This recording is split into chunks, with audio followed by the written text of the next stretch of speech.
Hey guys, this is Haley, and today I'm going to be showing you guys 5 different apps that help with my anxiety. So all of the apps that I'm going to be showing you today are apps that I've been using for quite a while now. Some of them are to do with like when I'm anxious I use them, and other ones are just like helpful tools for my anxiety recovery and stuff like that. So I'm just gonna go ahead and get started. So the first app that I'm going to be talking about is called Stigma. This is one of the most recent apps that I've gotten and started to use, but I am loving it so much, and I've used it for about 3-4 weeks now, so I definitely love it.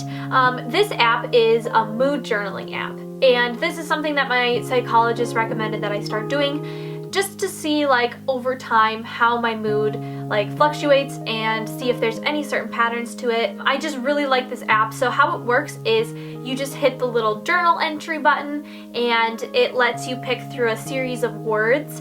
Like let's say I'm feeling calm, or I'm feeling happy, or I'm feeling anxious or frustrated. And so you just pick which word you are currently feeling, and then you just type a couple of words. Like I hate like journaling, so I don't like writing a whole lot. So it's kind of like Twitter. It only allows you to type a certain amount, so you just type a couple of words, and you could add more moods by using a hashtag.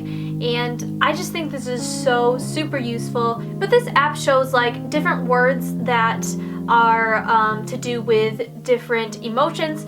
So when you put in a positive mood entry, it will pick out those words and have them in this little list, and then they have the negative words as well. So for example, my positive words are like cleaned, bunny, video, filmed, edited, stuff like that. And it shows me that when I'm productive and when I actually go and do things and do my hobbies, that's what I find lifts my mood up. And then for the negative ones, a lot of my negative words are like tired, anxious, frustrated, all that stuff. So this next one is just a Sudoku app, and I have the one that's called Sudoku 2, and I've had this on my phone for, well, before I even had a phone. So when I had an iPod, so literally probably 5-6 years, this same exact app. And this app has helped me a lot. So this is an app that I use when I am anxious.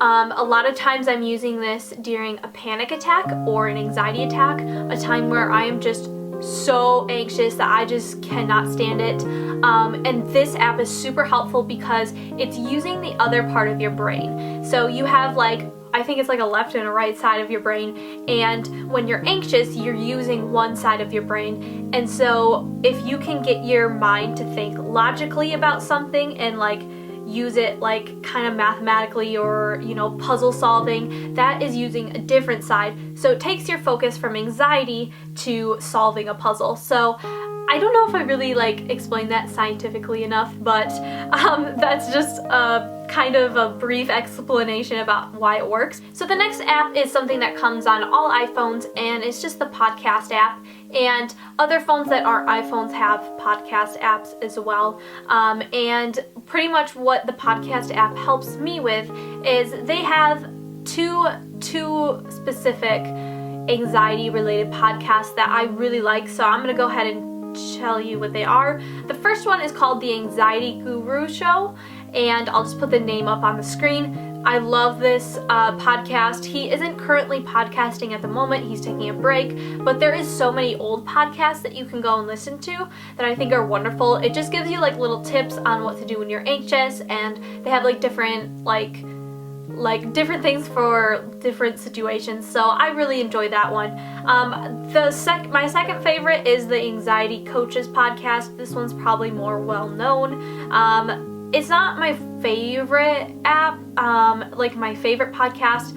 I personally like the Anxiety Guru better, but they're both really great, and I think a lot of people would find useful information on it. And the Anxiety Coaches podcast puts like 2 episodes out a week, which is really helpful because I think that even normal podcasts, like I listen to other podcasts as well, like photography podcasts and stuff.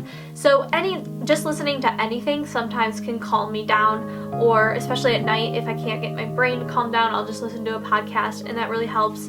But it's really cool to have anxiety podcasts to like help with anxiety related things.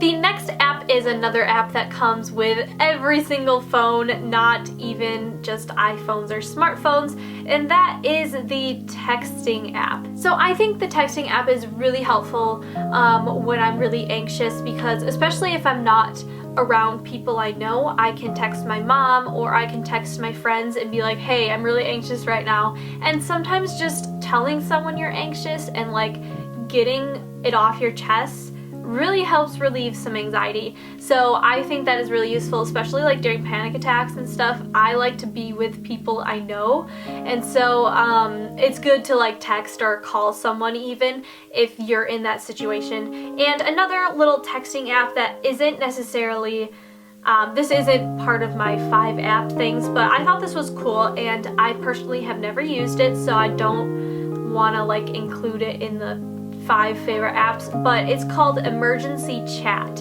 and this is a really cool app that I think would help a lot of people. Pretty much it just says, when you open the app, it has this pop-up screen that says, I handed you my phone because I can't handle speaking right now. You just pass your phone back and forth between you and someone else. This is helpful like during a panic attack when you can't talk, but someone's like, what's wrong? How can I help you? You can text them on this little app thing and it can really help them out. So I thought this might be useful for people who struggle like communicating what they need or anything like that, especially during panic attacks or other things like that. And the last app I'm going to be talking about is just the normal internet browser app, whatever you have, Safari, Chrome, whatever. It's on any of these, and pretty much I just called it an app, but it's really just you're going to a website that has this 10-minute body scan meditation, and this is something that is from the Anxiety Coaches podcast that I listen to, and they created this meditation that you can listen to for free. It's just 10 minutes and it's called the body scan, and I've really enjoyed this. I've been using this for about a week or so, maybe more like 2 weeks, but I listen to it right before bed and I follow this meditation, and it really helps me fall asleep a lot faster. Sometimes I fall asleep before they're even like finished with it, which is super amazing. Like 10 minutes to fall asleep is super fast. So people who have anxiety, especially at night, I'm one of those people who like obsess about things constantly all night. So I found this meditation to be super useful because it just shuts your brain off from all the anxiety and stuff. So I will link this down in the description, the URL or whatever, so that you guys can go listen to it. And it's not anything like spiritual or anything like that. It's pretty much just teaching you how to relax your body so that you can fall asleep. So I really enjoy it. I find it super useful, so that's why I wanted to include it in this video. So that's pretty much it for this video. I hope you enjoyed the 5 apps that help with my anxiety, and if you guys have found any apps that help you with anxiety, please leave it in the comments down below so that other people can see them and so that I can see them and try them out. So that's pretty much it for this video, guys. Thank you guys so much for watching, and I will see you guys soon on a new video. Bye!